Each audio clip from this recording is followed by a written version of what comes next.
ইহুদিদের লাল গরু নিয়ে ইসরায়েল সরকার কেন এত আগ্রহী আর কেন এটি নিয়ে বিশ্বজুড়ে এত আলোচনা? আজকের ভিডিওতে আমরা জানব এক রহস্যময় ইতিহাস, ধর্মীয় বিশ্বাস আর ভবিষ্যৎ নিয়ে কৌতূহল জাগানো কিছু তথ্য। হাজার বছরের পুরনো বিশ্বাস অনুযায়ী ইহুদি ধর্মে একটি বিশেষ লাল গরু খুবই গুরুত্বপূর্ণ। এই গরুকে বলা হয় রেড হেফার।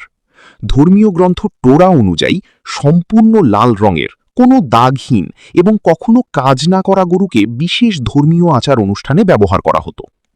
বিশ্বাস করা হতো এই গরুর ছাই বিশেষ পানির সাথে মিশিয়ে মানুষকে ধর্মীয়ভাবে পবিত্র করা যায়। বিশেষ করে যারা অপবিত্র হয়েছে তাদের শুদ্ধ করার জন্য এই আচার করা হতো। এখন প্রশ্ন হচ্ছে, আধুনিক যুগে কেন আবার এই লাল গরু নিয়ে এত আলোচনা?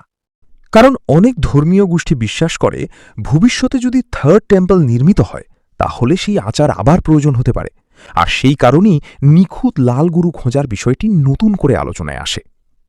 জেরুজালেম পৃথিবীর সবচেয়ে সংবেদনশীল শহরগুলোর একটি। এখানে ধর্মীয়, রাজনৈতিক ও ঐতিহাসিক গুরুত্ব অনেক বেশি। তাই লাল গরুর আলোচনা শুধু ধর্মের মধ্যে সীমাবদ্ধ থাকে না, এটি আন্তর্জাতিক কৌতূহলেও পরিণত হয়। অনেক সময় খবর বের হয় কোথাও কয়েকটি লাল গরু পাওয়া গেছে বা বিশেষভাবে পালন করা হচ্ছে। এসব খবর ছড়িয়ে পড়লে মানুষ ভাবে কিছু বড় ঘটনা কি সামনে আসছে।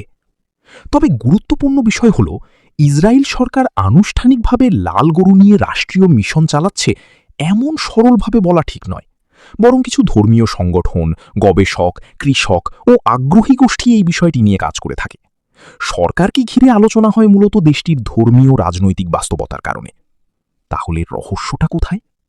রহস্য হল একটি সাধারণ গরু কিভাবে হাজার বছরের বিশ্বাস, ভবিষ্যৎবাণী, ধর্মীয় আচার আর বিশ্ব রাজনীতির আলোচনায় জায়গা করে নিল।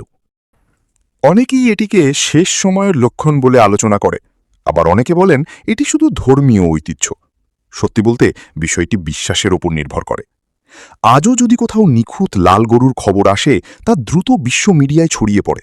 কারণ মানুষ রহস্য ভালোবাসে, আর ইতিহাসের সাথে ভবিষ্যৎ জড়িয়ে গেলে কৌতূহল আরও বেড়ে যায়। ভাবুন তো, একটি গরুকে ঘিরেই হাজার বছরের অপেক্ষা। এটি কি শুধু ধর্মীয় প্রতীক, নাকি ভবিষ্যতের বড় কোনো ঘটনার ইঙ্গিত? আপনার কি মনে হয় কমেন্টে জানাতে ভুলবেন না। আর এমন রহস্যময় ভিডিও দেখতে চ্যানেলটি সাবস্ক্রাইব করুন।